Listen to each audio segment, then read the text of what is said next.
The last sensation I remembered was the cold, relentless rain soaking into my threadbare clothes, the gritty asphalt against my cheek, and a final crushing exhaustion that squeezed the last breath from my lungs. I had died on a stormy night, alone and unmourned, my life extinguished not by a grand tragedy, but by 1,000 small sacrifices that had bled me dry. I opened my eyes to the sun. It was harsh and golden, filtering through the dust motes dancing in the air of the small bus station. And I was in his arms. Kalen Vance. His face, young and full of a confidence he hadn't yet earned, was close to mine. His voice, smooth as honeyed poison, washed over me. "Alara, when I graduate I'll come back and marry you. I promise." A train whistle roared in the distance, but it was the echo of a different sound, the memory of a life collapsing, that truly screamed in my ears. This wasn't a dream. This was a wound ripped open, a scar torn from my soul. The memories of my previous life surged through me, a tidal wave of betrayal, poverty, and a death nobody noticed. Kalen was still holding me, his arms a cage I had once mistaken for a sanctuary. "Alara, don't worry. I won't let you down. Once I graduate and find a job, we'll get married." I could feel the thick envelope in his hand, the one I had just given him. It contained every yuan I had earned working my fingers to the bone in a factory all summer. My tuition money. My future. I rubbed my eyes not to clear away sleep, but to sharpen the brutal clarity of my new reality. The girl he was holding, the one who would have softly agreed, was gone. In her place was a woman who had already lived through the consequences. With a strength that surprised even me, I shoved him away. He stumbled back, his eyes wide with shock, but his grip on the envelope remained firm. "Alara, what's wrong with you?" I didn't answer with words. I stepped forward, crouched down to his level where he had fallen, and without a shred of hesitation, I pried the envelope from his fingers and snatched it back. The paper felt solid, real, a tangible piece of my salvation. His lips trembled. "What do you mean?" I stood, brushing the dust from my old jeans, a gesture of dismissing the past. "I've changed my mind, Kalen." "What do you mean?" he repeated, his voice rising in panic. "I'm keeping this money for myself," I said, my voice eerily calm. "I'm going to college." The panic in his eyes solidified into disbelief, then desperation. He scrambled to his feet, grabbing my arm. "Then what about me?" "Alara, we already agreed. This money is for me. I'm the man. If I go to college I can find a good job. You're just a girl. A high school diploma is enough for you. When I graduate we'll get married. It's the perfect plan." It was the perfect plan to grind my future into dust for his comfort. Kalen and I had grown up together in our small, stagnant town. Our parents, old friends, had arranged a childhood engagement, a quaint and binding promise. Both our families were poor, but mine saw even less value in educating a daughter. When we both received our college acceptance letters, my mother had made her stance clear. "Your father's gone," she'd said, her voice final. "I'm raising you and your brother on my own. It's too much pressure. You're 18 now. You need to share the burden." So I had worked. I had taken the only job I could find in a local factory, the air thick with the smell of grease and desperation, the machines a constant deafening roar. For 3 months I worked 12-hour shifts, my hands becoming raw and calloused, my body aching with a fatigue that seeped into my bones. I sewed every yuan I earned into the lining of my one good pair of pants, even sleeping in them, protecting my fragile dream. And I had almost thrown it all away. This time I wouldn't. "I'm leaving, Kalen." He yanked at my sleeve, his voice breaking. "Alara, please. Help me." I glanced at him, and any last fragment of pity crystallized into cold, hard resolve. "Kalen Vance, your future shouldn't be built by stepping on mine. The ones responsible for you aren't me. They're your parents and you yourself." "But you're my fiancé," he insisted, a whine creeping into his tone. "I told you I'd marry you once I graduate. Why are you doing this? You don't need to study so much. You're a girl." My face turned to stone. It's the 21st century. A childhood betrothal has no legal effect. I'll go home and tell my parents we're canceling the engagement. Whether they agree or not, it won't matter. It's over. He froze, his face darkening like a thundercloud. I turned and walked away, each step feeling heavier, yet more freeing than the last. I didn't look back, not even when I heard his roar of fury echo behind me. Alara Vance. You'd better not regret this. Vance. He still thought I was his. My new name, my reclaimed identity was a shield. I would never be Alara Vance. When I got home, the scene was as familiar as my own heartbeat. Our small, dusty yard, the wash basin overflowing with clothes. My mother, was there, her back bent over the tub, her hands red and chapped from the harsh soap. She looked up when she saw me, pressing a hand to the small of her back with a theatrical groan. Where did you run off to? Gone all afternoon without a trace. Get over here and wash these clothes. I glanced at the basin. It was full of my brother Liam's muddy jeans and stained shirts. A lifetime of servitude stretched out before me in that soapy water. Let Liam wash them himself, I said, my voice flat. Without another glance, I walked straight towards the house. She exploded like a firecracker, shooting to her feet and following me to the door of my tiny room. You ungrateful brat. Useless money waster. What's the point of raising you? I'd have been better off giving birth to a slab of roast pork than to you. I should have thrown you in the river back then. The insults, sharp and practiced, rained down on me. But I felt nothing. They were too familiar, their edges dulled by repetition in a past life.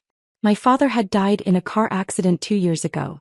After he was gone, my mother took the compensation money, a life-changing 200,000 yuan, and chose to settle. She said Liam was still small and she had to save that money for him, for his future, for his wife. My future was never part of the equation. In my previous life, under that double weight of familial obligation and Kalen's manipulation, I had given up. I had handed over my money, my dreams, and my life. Not this time. I closed the door to my room, the thin wood doing little to block out her shrieking. I leaned against it, my heart hammering not with fear, but with a fierce, burning determination. The envelope of money felt like a brand against my skin, a promise of escape. That night I didn't sleep. I planned. When the digital clock on my nightstand glowed 4 a.m., the world outside my window was still pitch black, a blanket of silence over the sleeping town. I moved quietly, my movements precise and sure. I had already packed my shabby backpack days ago. It held nothing but a change of clothes, my toothbrush, and my most precious possession, my college admission notice. I slipped a signed letter of annulment of the engagement onto the kitchen table. It was a formality, a message. I was severing all ties. Then I opened the front door and stepped out into the cool, pre-dawn air. I didn't look back at the house, at the town, at the life that had already killed me once. I walked towards the train station, towards the first train that would carry me away from this place. Only when I was seated on that train, watching the familiar, suffocating landscape give way to unfamiliar fields and distant mountains, did the iron weight in my chest finally begin to ease. I was breathing my own air, making my own choices. I was free. The train sped on, carrying me toward the city, toward the university, toward a future I would build with my own 2 hands. I was Alara, reborn from the ashes of a girl who had died forgotten. And I would never, ever be forgotten again. The train station in the provincial capital was a chaos of noise and movement, a stark contrast to the stagnant quiet of my hometown. The air smelled of diesel, sweat, and something else, possibility. I clutched my backpack tighter, the admission notice inside feeling like a passport to a new world. Following the crowds and the signs, I found the bus that would take me to the university. As it rumbled through the bustling streets, I pressed my forehead against the cool glass of the window, watching a life I had only ever seen on television unfold before me. Tall buildings, crowded markets, people dressed in clothes that weren't faded or patched. They walked with a purpose I envied, a destination in mind. When the bus turned onto a tree-lined avenue and the grand gates of Clingy University came into view, my breath caught in my throat. It was real. The imposing stone archway, the sprawling lawns, the young men and women laughing as they walked with book-filled bags. It was all real, and it was mine. I stood at those gates for a long moment, just feeling the sun on my face. For the first time I felt the truth of my rebirth settle deep in my bones. The girl who had died exhausted and betrayed was truly gone. I had been given a second chance and I would not waste a single second of it. The registration process was a blur of lines and paperwork. When I handed over my thick envelope of cash to pay the tuition fee, the clerk didn't bat an eye. It was just a transaction. To me, it was an investment, the first brick in the foundation of my new life. With the formalities complete, I followed the signs toward the dormitories, a map clutched in my hand. The universe, it seemed, had a cruel sense of irony. As I came down the stairs of the administration building, I ran straight into him. Kalen. He was standing with a group of other wide-eyed new students, but the moment he saw me, his face darkened. Our eyes met for a split second and I saw the shock, then the fury. At first he tried to pretend he didn't know me, turning his head away sharply. But as we brushed past each other on the stairs, his hand shot out and grabbed my wrist, his grip like a vice. "Elara Vance," he hissed, his eyes burning with a resentment that felt years in the making. "Do you think I can't go to college without you?" I forced a cold smile and wrenched my hand free. "So, you found the money after all. If you had it, then why did you have to fixate on stealing mine?" His face flushed an ugly shade of purple. "If it weren't for you, would my parents have had to run miles in the middle of the night to borrow from every relative they have? We almost lost face completely because of you." He leaned closer, his voice dropping to a venomous whisper. "You'll regret this, Elara. Do you think getting an education will make you any different? You're a woman. Even if you graduate, you'll never get a good job. In the end, you'll still have to marry someone. And without me, who would even want you? You think you can turn from a crow into a phoenix? Dream on." The arrogance, the sheer, unearned superiority, was a spark to the tinder of my rage. My hand moved before my mind could process the action. The crack of my palm against his cheek was sharp, satisfying, echoing in the stairwell. He froze, stunned, his hand flying to his reddening skin. He stared at me, his mouth agape. You hit me." "Yes, I hit you, Kalen Vance," I said, my voice low and steady. "Let's make this clear right now. Don't ever harass me again. From now on, let's act as if we never knew each other. Otherwise, I'll make sure you're the one who regrets it." Before he could form a coherent response, I turned and walked away, my legs trembling slightly from the adrenaline, but my head held high. I didn't look back. I found my dorm room, my sanctuary, on the 3rd floor. The door was ajar and I could hear voices inside. Taking a deep breath, I pushed it open. The room was small and Spartan, with 2 sets of bunk beds and 4 simple desks. But to me it was a palace. One of my roommates had already arrived. A girl with stylishly cut hair and clothes that looked expensive was leaning against a desk, arms crossed, while a man and a woman, her parents, bustled around her. The woman was meticulously wiping down a desk while the man was struggling to make a bed with brand new linens. "So shabby," the girl was complaining, her nose slightly wrinkled. "Sweetheart, just hang in there," her mother said gently. "Our house isn't far from school anyway. On weekends I'll have your dad pick you up and bring you home." The scene was like a needle, pricking a deep, hidden wound I didn't know I still had. I had never seen such casual, effortless care. My parents had always favored sons over daughters.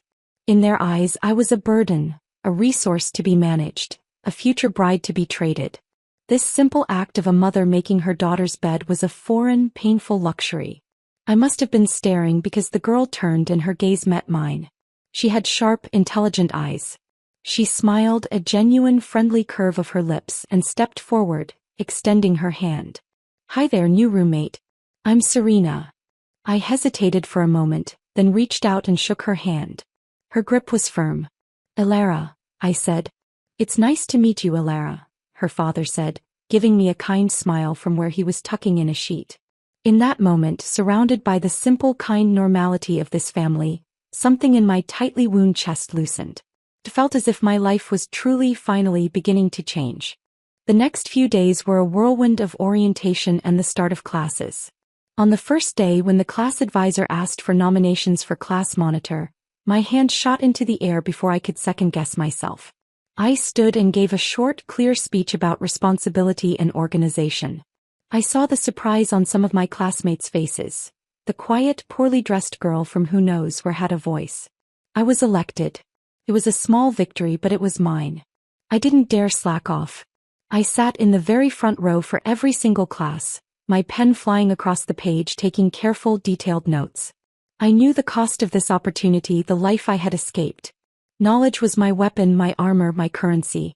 After class, I went straight to the student cafeteria and found the manager.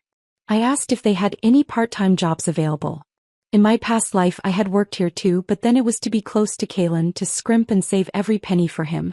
The memory of his embarrassed, furious face when he saw me serving food, of him demanding I quit because I was an embarrassment, was a fresh scar. This time was different. This job was for me. With it, I could at least cover my own living expenses. Still, tuition was a mountain I would have to climb again next year. Serena noticed my constant hustle. A few weeks into the semester, she approached me after class.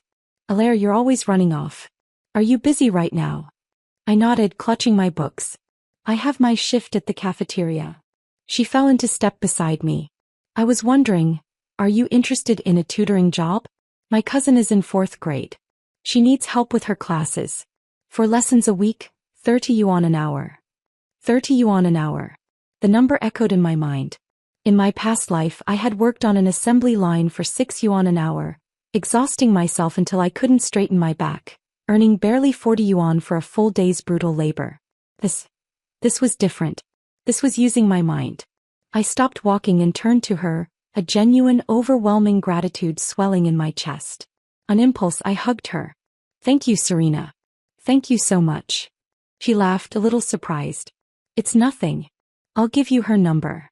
As I walked to the cafeteria, a profound realization washed over me. Knowledge really could change everything. It could lift you from a factory floor to a tutoring job. It could open doors that physical labor alone could never budge. So I started a new routine, a grueling but empowering rhythm that was entirely my own. Monday to Friday, I attended classes, studied in the library, and worked my shift at the cafeteria.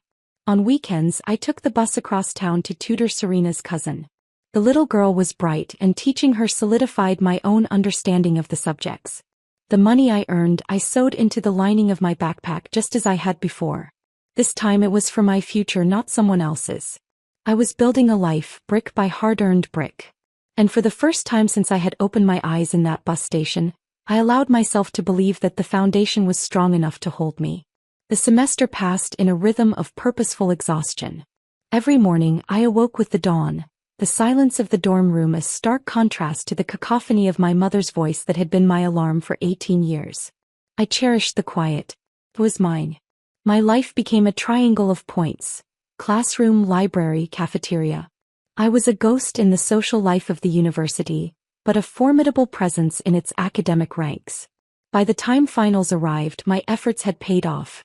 I ranked in the top 5 of my year, earning a scholarship that felt like a pardon and the chance to transfer majors. I didn't hesitate. I chose computer science. The internet was a burgeoning beast, and I intended to learn how to tame it. When summer break came, I applied to stay on campus. The dorm was eerily quiet, most students returning to the comforts of home.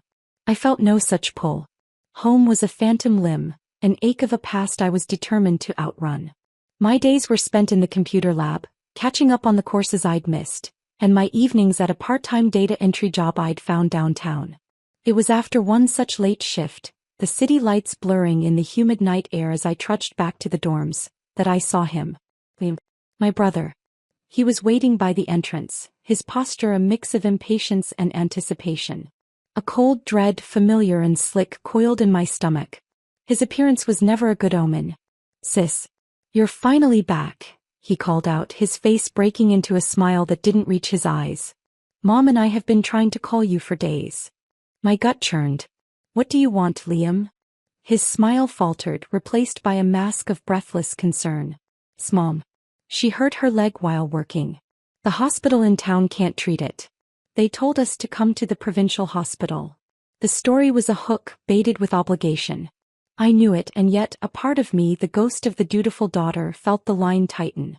Reluctantly, I let him lead me to the hospital, the sterile smell of antiseptic and despair filling my nostrils as we entered the ward. My mother, was propped up in a bed, her leg in a cast. But she didn't look vulnerable.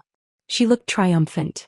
Sitting beside her, with an expression of profound dissatisfaction, was a woman I had met only twice in my life, Aunt May, my mother's cousin. She had married a man from the city and carried herself with the arrogance of someone who believed she had escaped the mud of our origins. The moment Liam ushered me into the room, Aunt May's critical gaze swept over me from head to toe. "Elara, don't take this the wrong way," she began, her voice dripping with false concern. "But what's the use of going to college? Haven't your schools taught you how to show respect to your elders? Look at your mother. She's this sick and you didn't even know?" My mother immediately backed her up. "That's right. A daughter's like water that's been poured out once she's married off. And here you aren't even married yet and you're already like this. I really raised an ungrateful brat. She fixed me with a glare. Alara, honestly, you have no filial piety. You don't think about your mom or your brother at all. I stood silently, letting the familiar accusations wash over me. I was an observer in my own life, watching a play I'd seen performed too many times. With the state of our family, my mother continued, you shouldn't be in college at all. Tuition is expensive and a waste of time. These days, college students aren't like before when you'd graduate and be assigned a job. For a girl, studying this much is useless. You kids are just brainwashed by the news. You should get a job early, then get married and help support your brother. Aunt May nodded along sagely. I'm saying this because I think of you as family. Your dad is gone and your family can only rely on Liam now. It's not too late, Lara. Why don't you just quit school? Liam only has 1 year before the college entrance exams. Do you think your mom can support 2 kids in college all on her own? From the moment I had walked into the room, I hadn't spoken a single word, and they had already mapped out my entire future, ready to dismantle it for spare parts. I walked calmly to a stool across from them and sat down, my gaze steady on Aunt May. Isn't your daughter, Celia, about to take the college entrance exam too? I asked, my voice deceptively mild. Celia was her pride and joy. I'd heard she hadn't even passed the entrance exam for a decent high school and had only managed to get into a township school after her family spent a fortune pulling strings. Aunt May froze, her expression turning uneasy. Well, yes, but if college is really as useless as you say, I interrupted, my voice sharpening, then why did you work so hard to get Celia into high school so she could take the college exams? She stiffened, her neck tightening. Our family is different from yours. We're from the city. Raising a daughter in the city isn't like in the countryside. Besides, we can afford it. But with your family situation, you can't afford to be selfish. You have to think of your family too. She spoke as if every word was an irrefutable truth. I let a faint, cold smile touch my lips. Sorry, but I haven't spent a single penny from home on my education. I'm paying my own way. If I can do that, why can't Liam? I leaned forward slightly. And honestly, Aunt May, your words and your actions don't match at all. I'm the first college student in our entire family. As an elder, shouldn't you be happy for me? Or are you just afraid that once I graduate, find a good job and make money, you'll lose your sense of superiority in front of us? Her eyes bulged. No manners, she shrieked, snatching her purse and storming out of the ward. No matter how much my mom called after her, she never looked back. The moment the door swung shut, my mother's fury turned on me, white-hot and vicious. She grabbed an empty water bottle from her bedside table and hurled it at me. I didn't flinch as it bounced off my shoulder. Alara Vance, how can you talk to your elders like that? Now there's no money to treat my leg. Your aunt had just agreed to lend us some and you chased her off. Where am I supposed to get the money? Her voice rose to a scream. I'm telling you now, you'd better find a way to pay for my hospital stay, my treatment and my supplements. So this was the heart of it. This was what she had been waiting for. I spread my hands, my face a mask of indifference. I don't have any money. She shot up in the bed, her face contorted. Don't think I don't know. Don't you pretend. You've been working part-time at school and tutoring too. Kaylin told us everything. And didn't you get some scholarship money too? You must have saved thousands by now. She jabbed a finger at me. Alara Vance, don't forget I'm your mother.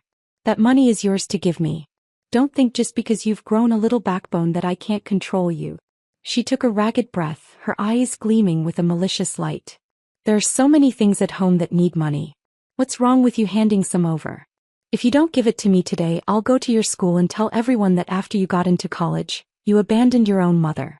You want to keep studying with your character issues? I'll make sure the school expels you.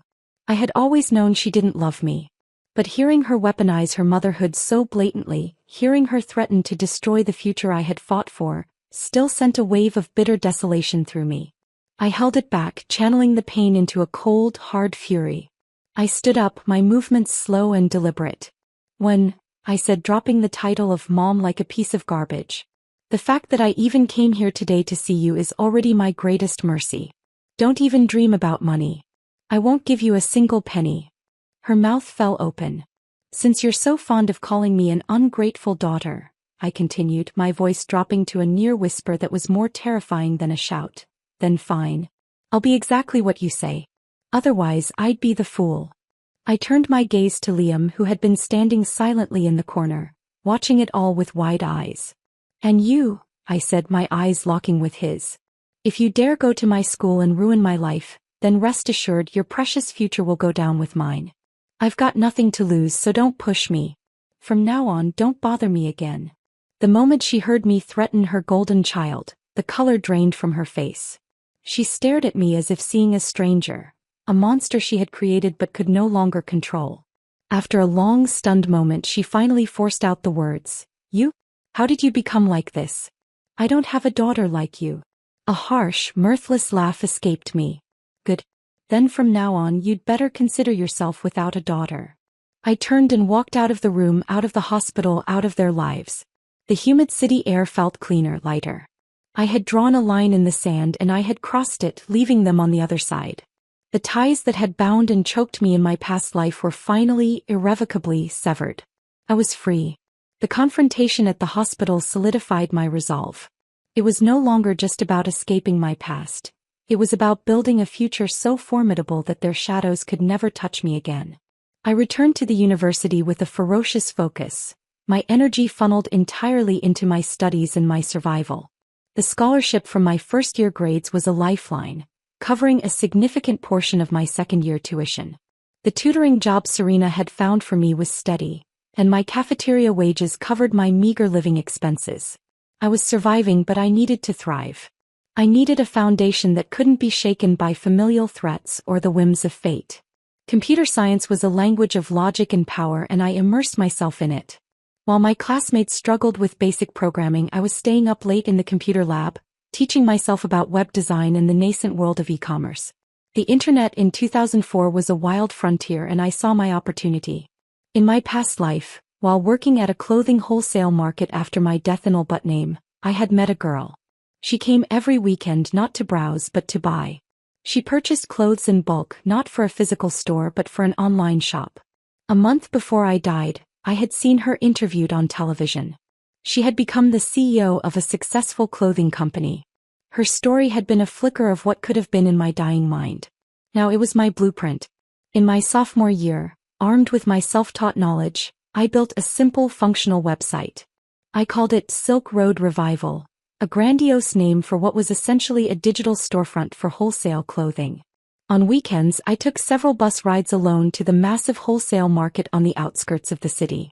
Using the small savings I had meticulously hoarded from my tutoring and cafeteria jobs, I bought my first batch of stock, a collection of blouses and skirts that were simple, stylish, and cheap. I used the clunky digital camera I bought secondhand to take pictures against the white wall of my dorm room.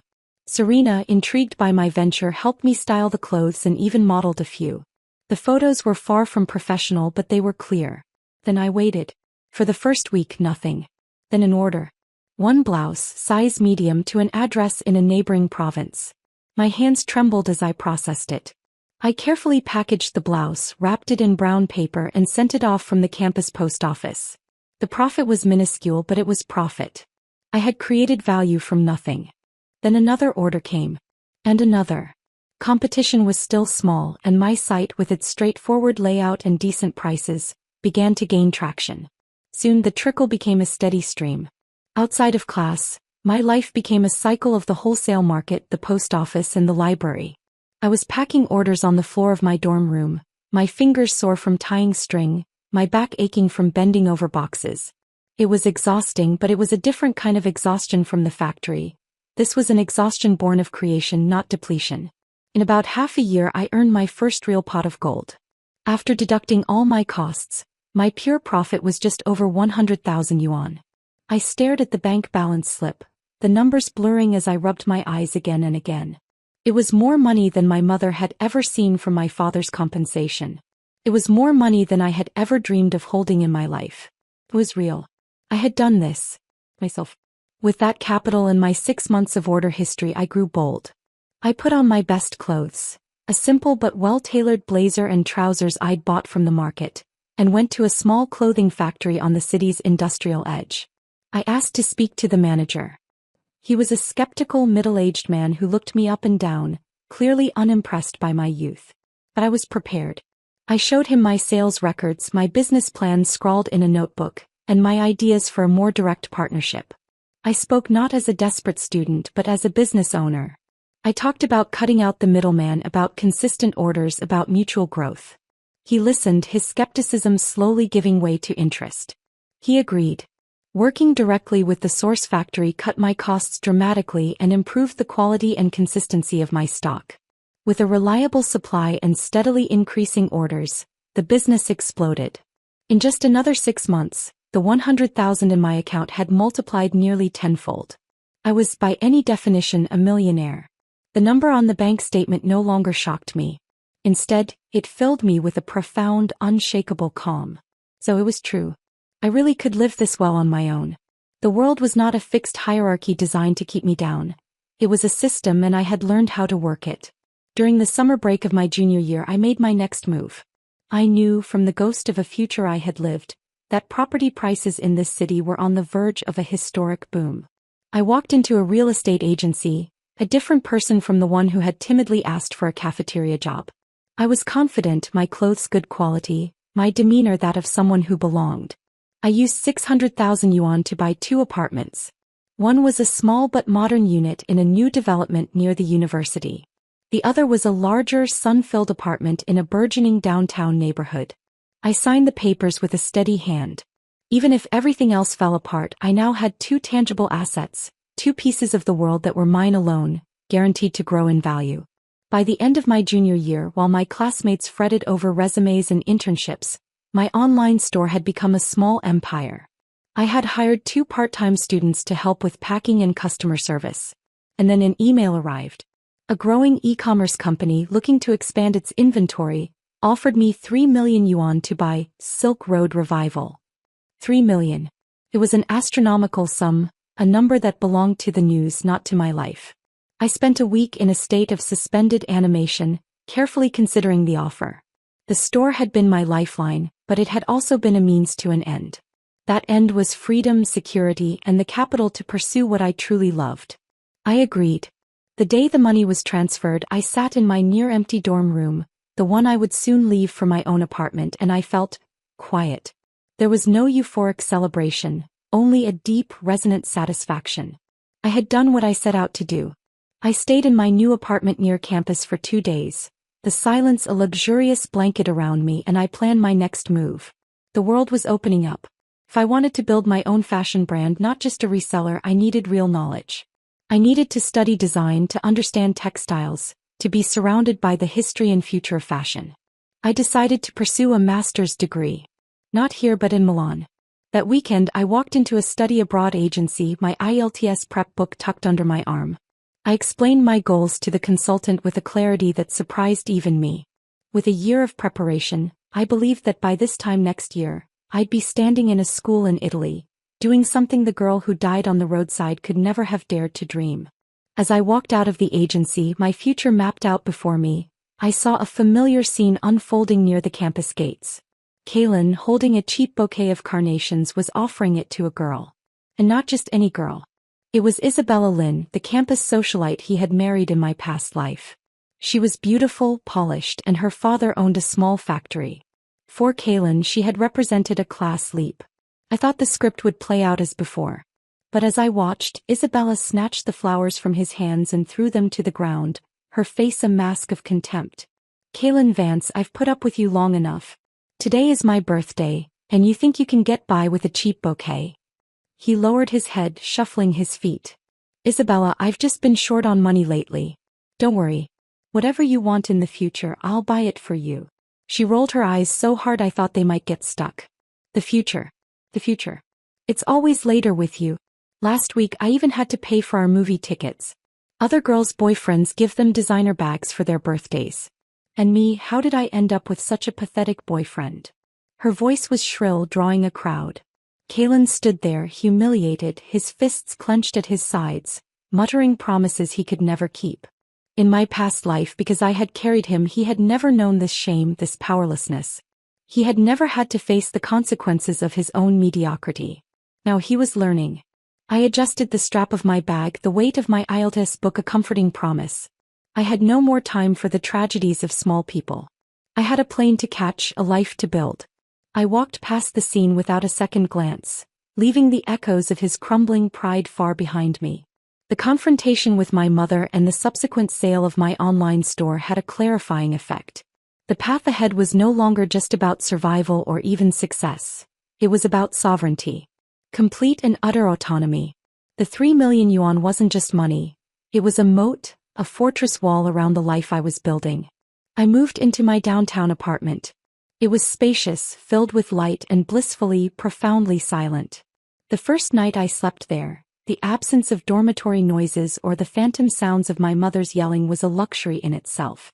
I bought furniture. Simple, modern pieces I chose for myself, not for anyone else's approval. This space was my command center. My days took on a new, intense rhythm. My undergraduate courses in computer science were now a backdrop. My primary focus was my application for a master's in fashion management at a prestigious institute in Milan. Mornings were for IELTS preparation, the complex grammar and specialized vocabulary, a new kind of code to crack. Afternoons were spent crafting my application essay, weaving my practical experience with Silk Road Revival into a narrative of ambition and understanding. Evenings, I devoured books on fashion history and brand development. It was during this period of focused isolation that they found me. Or rather, they found my fortress and laid siege to it. I was called into the student affairs office one afternoon. The air in the room was thick with tension before I even stepped inside. My faculty advisor was there, his expression pinched. Seated across from him were my mother, Wen, and my brother, Liam. And leaning against the back wall with a look of smug vindication was Kaylin. My mother's eyes, red-rimmed and blazing, locked onto me the moment I entered. Liam looked uncomfortable, shifting his weight from foot to foot. Kaylin's gaze was a mixture of triumph and a strange, possessive curiosity as he took in my appearance. My good wool coat, my leather bag, the quiet confidence I now carried. "Elara, please have a seat," my advisor said, his voice weary. Before I could, my mother shot to her feet. There she is. The successful businesswoman. Too good for her own family now. "Mrs. Vance, please," the advisor implored. She ignored him, jabbing a finger in my direction. "Stop dodging the question. No wonder you haven't come home these past years. You already had another place to go, living the high life. Now you'd better tell me honestly. How much money do you have?" I didn't sit. I stood calmly, my hands at my sides. "And what does my money have to do with you?" She lifted her chin, a gesture of pure entitlement. "Your brother didn't get into college. He went out to work and met a girl.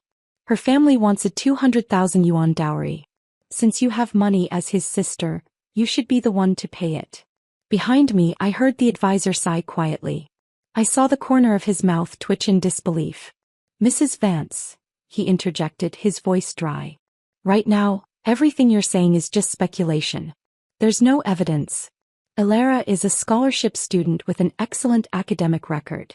Speculation. Kaylin pushed himself off the wall, his voice cutting through the room. "Don't think we don't know about your money, Elara. It's all from men, isn't it? You expect me to believe you earned it from some online shop? I don't. I've seen you a few times going into that upscale neighborhood near campus." He took a step closer, his voice dripping with malice. "Elara, I'm telling you, you're an embarrassment to us college students. Who would believe you didn't get your money through shady means?" I looked at him, this boy who had once been the center of my universe, now reduced to a petty, jealous slanderer. "So, in your eyes, just because I have money, it must have come through something improper?" "Of course," he shot back, his face flushing. "I'm a man and I can't make that kind of money. How could you, a woman? You're a disappointment." I turned my gaze back to my mother. "And you? Do you think the same?" She glared at me, her loyalty firmly with my accuser. "Stop dodging the question. No wonder you haven't come home these past years. You already had another place to go. Now you'd better tell me honestly. How much money do you have?" I laughed, a short, sharp sound that held no humor. It was the laugh of someone who had finally seen the last card in the deck and knew it was a joker. "And what does my money have to do with you?" She lifted her chin. "Your brother didn't get into college. He went out to work and met a girl. Her family wants a 200,000 yuan dowry. Since you have money as his sister, You should be the one to pay it. The absurdity of it, the sheer brazen audacity was breathtaking. I looked at the advisor. Don't worry, I said, my voice clear and steady.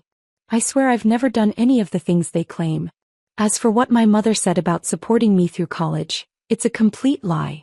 For 3 years, every bit of my tuition and living expenses has been from my own hard work. She hasn't given me a single penny. So right now she has no right to stand here questioning me. I turned my gaze to the 3 of them, my jury and executioners. She came here today for 2 reasons only. 1, because she heard I have money and wants to pry into my finances. And 2, to see how much she can squeeze out of me to take home. When my mother heard this, she immediately started screaming. You heartless girl. I raised you all these years. Even if I didn't do much good, I worked hard for you. If you don't give me money, I'll go straight to your dean. I'll call the police. I'll tell them you've been corrupting society and I'll have them arrest you and your so-called partner. At that point, the performance was over. I didn't need to hide anything anymore. Secrecy was a form of fear and I was done being afraid. I stepped forward and the force of my movement silenced her. Glancing around the room, I spoke slowly, deliberately. Yes, I do have some money. But none of it came from anyone else. It's all from my own ability. These past few years I ran an online shop selling clothes. I was lucky. I saved up some money. Later, a company bought my store. I paused, letting that sink in. As for that neighborhood Kaylin saw me entering, the apartment is mine. I bought it myself. The silence in the room was absolute. Kaylin's face went pale, the smugness wiped away as if by a physical blow. How was that possible? My mother's expression shifted in an instant, from fury to a grotesque, calculating pride. See, she said, turning to the advisor, her voice now cloying. Didn't I say so? How could my daughter ever be doing anything shameful? Kaylin, let's be honest. You're just jealous of Alara. Jealous that even as a girl she can earn more money than you. The sheer hypocrisy was stunning. After all the bickering, we finally left the office. I walked ahead, my head high, but Kaylin ran after me and blocked my way in the corridor.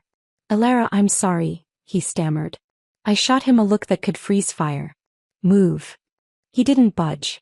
Instead, he lifted his head, his face a pathetic mask of pleading. Alara, please help me. We're about to graduate and I still don't have a job. Isabella wants to break up with me. My mom's sick and we don't even have money for her treatment. You're rich now. Can't you lend me some? No. The word was sharp, final, a guillotine blade. Kaylin Vance, I have no obligation to help you. You and I stopped walking the same path a long time ago. Once I step through those school gates, we'll never meet again. Don't expect a stranger to save you. He opened his mouth to argue again, but my mother pushed him aside and stepped forward, her face arranged into a forced smile that deepened every wrinkle. Alara, I know there were times I was wrong before, she wheedled, but we're mother and daughter. Blood is thicker than water. No matter what, we're family. Now that you're so capable, I can finally live a good life with you. Her eyes gleamed with avarice. You bought an apartment, right? You haven't even shown it to me. Why don't you give me the keys? I gave her a cold glance, the last one I would ever waste on her. You can't withdraw money from an account you never deposited into. Without another word, I turned and walked away. I left them there in the hallway. The begging ex-fiancé, the grasping mother, the useless brother. Their shadows stretching long behind them as I moved toward the light of the exit. I knew they wouldn't let me go so easily. A predator always knows when it's lost its prey. But I was no longer prey. I was a different animal entirely. The confrontation in the student affairs office was the final, clean break. It was the moment I publicly declared my independence, not just from Kaylin, but from the very concept of the family I was born into. The silence that followed was golden. I intensified my preparations for studying abroad, the goal now carrying the added weight of putting an ocean between me and the ghosts of my past. I knew their type. They were scavengers and they had caught the scent of a fresh kill. My money. They wouldn't simply give up. So, while I filled out visa applications and studied for my final exams, I also began fortifying my position. I went to a law firm, the first time I had ever set foot in one. I hired a lawyer to draw up a power of attorney, granting a reputable real estate agency full authority to manage my 2 apartments. I instructed them to rent them out once I left the country, with the proceeds to be deposited into a dedicated account. Then I did something more drastic, something born of a cold, pragmatic fury. I had a new will drafted. In it, I stipulated that in the event of my death before I had children, my entire estate, every yuan, every property, would be unconditionally donated to an animal rescue foundation. I had the document notarized, its legal weight a satisfying finality. It was my insurance policy. If they couldn't profit from me in life, they would certainly not profit from my death. The thought of my mother's face if she ever discovered this was a dark, private satisfaction. Graduation came and went. I stood in my cap and gown, receiving my degree in computer science, a piece of paper that was both a testament to my struggle and a mere stepping stone. My classmates celebrated, their families swarming them with flowers and pride. I stood alone, and for the first time the solitude felt powerful. I had done this alone. I owed this moment to no one. Instead of heading straight to Italy, I bought a backpack and a rail pass. I traveled across the country alone, from the misty mountains of the south to the arid plains of the north. I was a ghost in my own land, anonymous and free. I was learning the geography of my new self, unmoored from any fixed point. When I returned to the city, tanned and clear-eyed, I had only 3 days before my flight to Milan. I needed to collect a few last things from my downtown apartment. I dragged my suitcase through the familiar lobby, a sense of finality settling over me. As I approached my door, I saw 2 figures crouched in the hallway, their backs to me. My steps slowed, silenced by the plush carpet. Liam's voice, whiny and impatient, drifted toward me. "Mom, do you think Alaire will come back? It's been half a month and we haven't seen her." My mother's voice, sharp and sure, followed. "The apartment's here. She can't run away. Don't worry. I've asked around. She's worth millions now. With that kind of money, it's only right she gives it to us." I could almost hear the avaricious smile in her voice. "When she comes back, she'll buy you a house and give us a few million. Then what kind of wife couldn't you find? As for me, I'll live in her apartment. He can even hire me a nanny. The rest of my life I'll enjoy myself." The 2 of them laughed, a low, ugly sound of shared greed, excited by their own parasitic daydreams. I stood there, my hand frozen inches from the keypad. I looked at them, these 2 people who shared my blood, hunched like vultures at the door of what they saw as their nest egg. There was no anger left, only a profound, bone-deep weariness and a final, absolute certainty. I did not make a sound. I simply tightened my grip on my suitcase, turned around and walked back to the elevator. I pressed the button and rode down to the lobby. I walked out of the building, hailed a taxi and checked into a luxury hotel near the airport. The next morning I went straight back to the real estate agency. I met with the agent I had authorized. "Change of plans," I told him, my voice calm. "I don't want to rent them out. I want to sell them. Both of them. You have full authority. Handle everything." He nodded, professional and efficient. "Of course, Ms. Vance. We can have them listed by the end of the day." I stayed at the hotel for 3 days, swimming in the pool, eating room service and double-checking my documents. On the morning of my flight, as I was finishing my coffee, my phone vibrated on the table. It was Liam. I watched it ring, considering. This would be the last time. I picked up. "What?" His anxious voice came through the receiver. "Sis. You finally answered. Where are you?" I glanced out the hotel window at the early morning sky, the first rays of sun glinting off the planes lined up on the tarmac. "If you've got something to say, spit it out." He didn't get the words out before the phone was snatched away. My mother's voice, shrill and demanding, pierced my ear.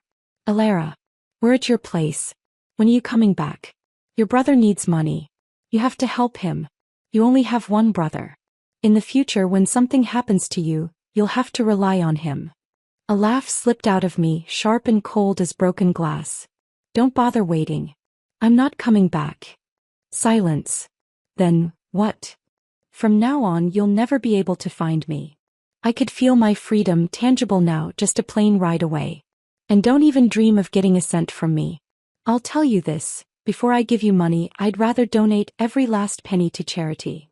I took a final, clean breath. "Just consider that you never had a daughter." I hung up. I pulled the SIM card from my phone, walked over to the trash can in the pristine hotel room and dropped it inside. It was a tiny, insignificant object, but cutting it felt more final than any signed document. It was the severing of the last invisible thread. Then I picked up my carry-on bag, walked out of the room and took the shuttle to the airport. I boarded the plane, found my seat by the window and watched as the ground fell away, the city that had been my prison and then my proving ground shrinking into a meaningless grid below. I was flying west toward a new sun, toward a life that was entirely, unquestionably my own. The past was not just behind me, it was beneath me, a story I had closed the book on. The future was a blank page and I was ready to write. Milan was a symphony of sound, color and light that played in a key I had never heard before. The air smelled of espresso, expensive perfume and the damp ancient stone of the buildings. It was a world away from the factory grease, the sterile hospital smell and the dusty air of my hometown. Here I wasn't Alara the sacrifice, the drudge or the runaway. I was simply Alara, a student. The institute was a historic palazzo, its halls echoing with the footsteps of aspiring designers and fashion executives from around the globe. My classmates were a whirlwind of different accents and backgrounds, their confidence often as meticulously constructed as their outfits. For the first few weeks, I felt a familiar pang of being an imposter, the girl from the mud who had stumbled into a marble hall. But I quickly silenced it. I had earned my place here not through birth or connections, but through sheer, unadulterated will. My master's in fashion management was a brutal, exhilarating challenge. We dissected supply chains, analyzed marketing campaigns for luxury houses, and debated the ethics of fast fashion. I absorbed it all, my mind a dry sponge finally finding water. My practical experience with Silk Road revival gave me a grounded perspective that many of my theoretically inclined peers lacked. I could speak the language of the factory floor as well as the boardroom. Outside of class, I wandered the city. I spent hours in the Quadrilatero della Moda, not as a shopper but as an observer. I studied the window displays of Prada and Gucci, analyzing how they built a world in a few square meters. I sat in cafes with my sketchbook, not designing clothes but drafting business plans, mapping out the skeleton of my own brand. I had started a blog during my undergraduate days, a small corner of the internet where I shared my thoughts on Chinese fashion trends. Now, from my apartment in Milan, I transformed it. I began posting about my life as a student, weaving in insights from my classes, photos of street style, and my own critiques of the industry. I wrote in both Mandarin and English, building a bridge between the two worlds I inhabited. Slowly, steadily, my following grew. It wasn't just numbers. It was a community. They knew me as Nova, a name I chose for myself, symbolizing a new star, a brilliant explosion of light. The 2 years of my master's program passed in a blur of learning and creation. I graduated with distinction, a roll of parchment that felt lighter than my undergraduate degree but carried far more weight. I didn't celebrate by looking back. I looked forward. Using the capital from the sale of my online store and the sale of my 2 apartments in China, which had, as predicted, skyrocketed in value, I launched my brand. I named it Ethel, an Old English word for noble. It wasn't about nobility of birth, but nobility of spirit, of quality, of craft. My vision was clear: to merge the exquisite tailoring and heritage of Italian fabrication with the subtle, elegant symbolism and modern sensibility of my Chinese roots. I started with an online-only presence, a meticulously curated collection of 10 essential pieces, a perfectly cut blazer, trousers that flattered every figure, a silk dress with a hand-stitched motif inspired by Song Dynasty porcelain. The photography was minimalist, letting the clothes speak for themselves. I leveraged my Nova following and the response was electric. The first collection sold out in 48 hours. Within a few years, Ethel grew from an online sensation to a physical presence. I opened flagship stores in Milan, Shanghai, and New York. The brand was praised for its timeless quality, its ethical production, and its unique cultural fusion. I was no longer just a businesswoman.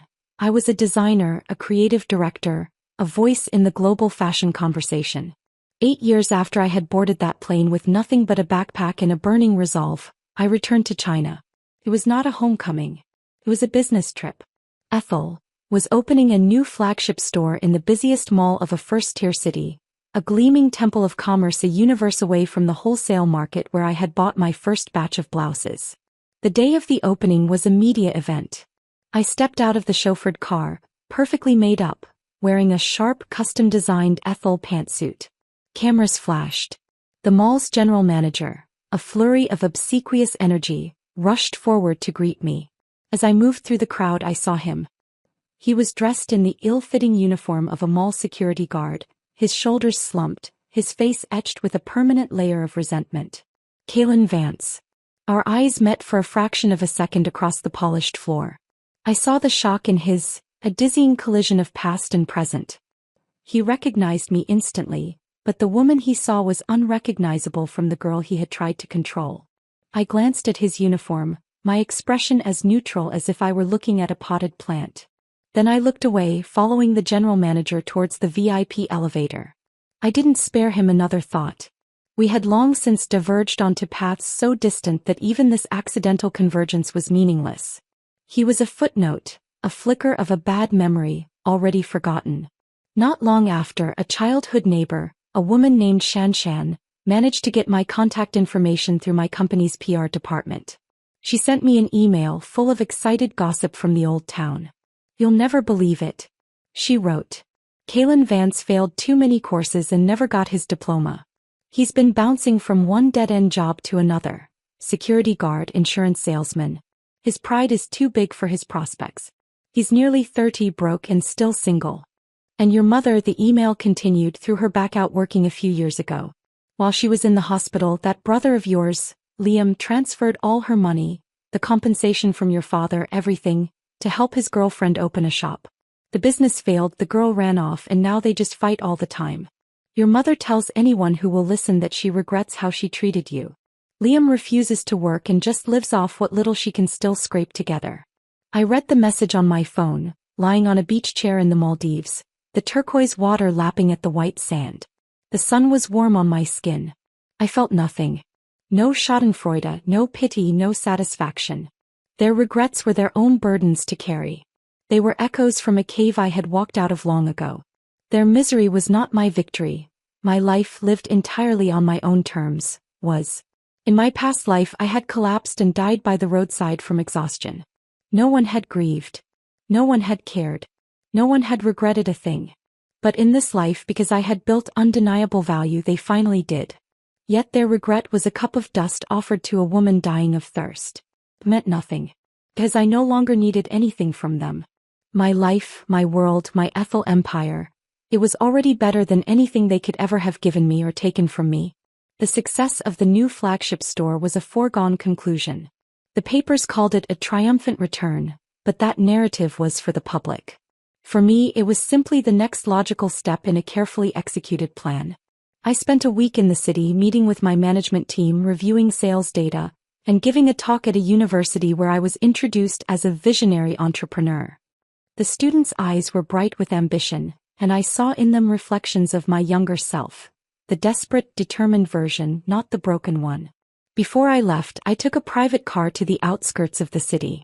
I hadn't planned this pilgrimage, but something pulled me there. I stood before the gates of Clingy University. They looked the same yet completely different. They were no longer a portal to salvation, but a monument to a battle I had won. I saw young students streaming in and out, their lives a tangle of hopes and anxieties I once knew intimately. I felt a distant fondness, like remembering a difficult but rewarding book you've already finished. My phone buzzed. It was Serena, my first and only real friend from that era. She was a successful lawyer now, married with a toddler. We spoke every few months. "Saw the feature in Vogue China," she said, her voice warm with pride. "You look terrifyingly chic. Are you still in town? Let's have dinner. I want to hear all about the Italian beau the gossip columns are hinting at." I laughed, a genuine easy sound. The Italian beau is a textile magnate twice my age who thinks my sourcing strategies are brilliant. And no, I'm flying back to Milan tonight. Next time. We chatted for a few more minutes about her daughter, about my next collection. The conversation was light, normal. It was a connection that wasn't rooted in trauma or obligation, but in mutual respect and shared history. It was a testament to the new world I had built, one with healthy, chosen relationships. That evening, as my plane climbed above the sprawling, neon-lit city, I felt a chapter definitively close. China was no longer my past. It was a market, a source of inspiration, a place where a friend lived. The ghosts were gone, their power dissolved not by confrontation, but by my own overwhelming lack of need for them. Back in my Milan apartment, a spacious, light-filled loft overlooking the Duomo, I felt a profound sense of peace. This was home. This was the life I had clawed into existence. My work was my passion, my friendships were my choice, my time was my own. A few weeks later, I was reviewing prototypes for the upcoming winter collection when my assistant brought in the day's mail. Among the trade magazines and fabric swatches was a simple cream-colored envelope with familiar, clumsy handwriting. It was from my mother. I felt no urge to open it. I held it for a moment, feeling the cheap quality of the paper. This letter, this attempt at contact, was like a message in a bottle from a shipwreck I had sailed past long ago. It had no bearing on my course. I knew what it would contain. Apologies woven with justifications, regrets laced with new, subtle requests. It was a script I had no interest in reading. I walked over to the large fireplace, a relic from a time when the building was a nobleman's residence. I didn't light a fire. I didn't need the drama. I simply tore the envelope in half, then into quarters, and dropped the pieces into the cold, empty grate. They were just paper. They held no power. I turned back to my desk, to the beautiful textured wool of the coat I was designing. This was my present. This was my future. It was unwritten, and it was mine alone to author. The past was ash, and I had no use for ashes. I picked up my pencil and began to sketch, the only sound the soft scratch of lead on paper, mapping out the next beautiful thing. The end.